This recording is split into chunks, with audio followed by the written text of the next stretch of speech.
Hear how GSU is tackling Sexual Assault Month. A U.S. official giving first-hand insight into the Middle Eastern conflict in Syria. And the protest that has students late to class. Good evening, I'm Lakeisha Liggins. And I'm Victor Williams. Are you a member of the Student Alumni Association? SAA is actually the largest student organization on GSU's campus. It seeks to connect students and alumni through lunch and learns, alumni tailgates, and activities at homecoming. They build student pride with different events on campus that will follow students once they cross the graduation stage. SAA hosted a barbecue for its members last week in front of the Student Center. So the Student Alumni Association, we host two major events every year. We have our Welcome Back Barbecue in August, which is where we pretty much welcome everybody back to campus, welcome all of our members who have joined so far. And then we do our end of the year barbecue in April, where we pretty much just thank everybody for their support of the Student Alumni Association throughout the year. And those are the two biggest events that we hold for the university campus. Workers are not happy with McDonald's. Protests erupted outside the downtown McDonald location 2 weeks ago. Voices and signs said they wanted $15 an hour. This is after a corporation announced that it would raise its pay for many of its stores to above minimum wage, but the raise to $10 is not enough. This month is Sexual Assault Awareness. Student Health Promotion kicked it off with a presentation of the vagina monologues in urban life. This obviously talks about sexual violence prevention and some of the situations that women, vagina monologues are going to come into. I wanted to be a part of it because I believe in the message, and I thought it was really important to get the issues across that were presented tonight. Many students turned out for the night of monologues about sexual assault, masturbation, and the female body. Student Health Promotion hopes to create an environment where students can talk about and enhance their physical health and wellness.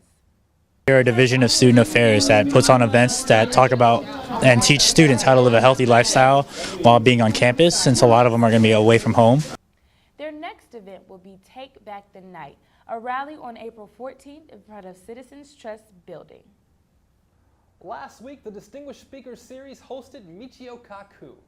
Our own Zachary Bankhole spoke with him about science, including the universe and the human brain capabilities, before he took the stage to address the student body.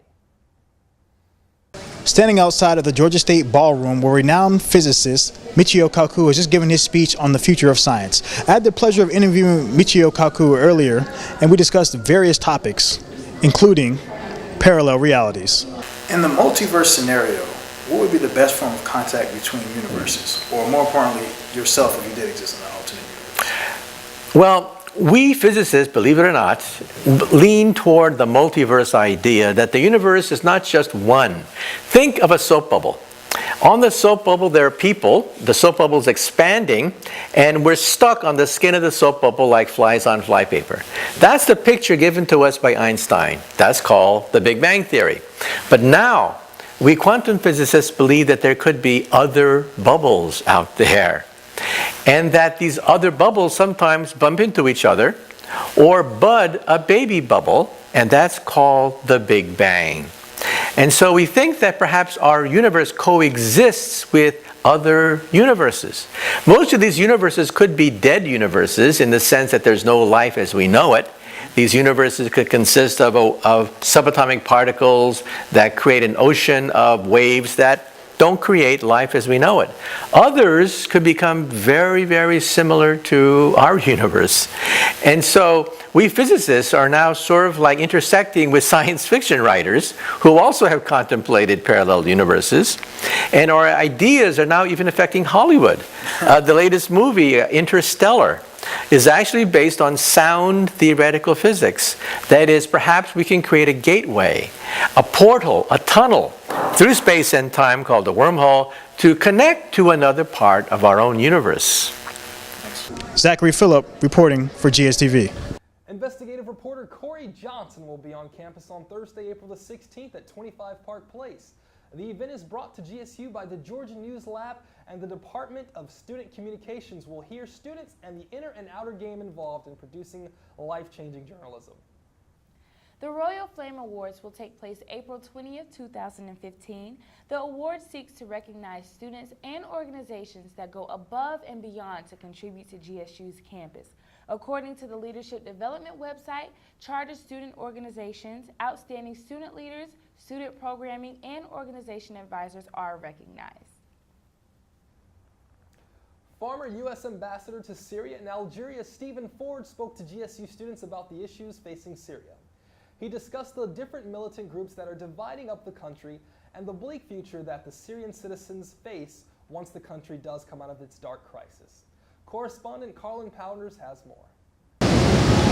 I'm currently standing outside of 25 Park Place, where the World Affairs Council of Atlanta just wrapped a conversation with former U.S. Ambassador of Syria and Algeria, Stephen Ford.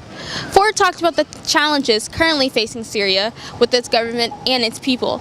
Its government currently has no power over its territory, only controlling about a third, and its people have no homes, no jobs, or money. Syria is in a disastrous state. Cities have been broken up because of militant groups fighting for power. People have no homes. The country is heading towards partition. The honorable former U.S. ambassador said that President Assad is losing his country. Syria. And so if you sort of look at the situation in Syria over the last 5 or 6 months, in contrast to what you might see in the New York Times, my interpretation is that Assad is actually now having to retreat. Ford said help from foreign countries hasn't been reliable, and though it would be hard, a unified government would be the best strategy to putting the country back together. I think the best way out of this is for the different factions to come to a negotiating table and agree on a new unity government. Monique is studying abroad in Turkey as part of a joint project between the political science and religious studies. We're based primarily in Istanbul and Ankara, and we're meeting with local government officials. We're meeting with some of the civic organizations, the religious NGOs. Her group will be doing civic engagement in the country, helping women develop programs to become entrepreneurs and the heads of households to as many as 6 children. How are they able to contribute to the economy in order to stabilize their family situation? Thank you for watching this week's episode of Panther Report, where your attention is important to us. Remember to stay tuned for the latest episode of Panthertainment. Please visit us online for stories not featured in tonight's broadcast. Follow us on Twitter and Panther_report and like Panther Report on Facebook. I'm Victor Williams. And I'm Lakeisha Liggett. Have a good evening.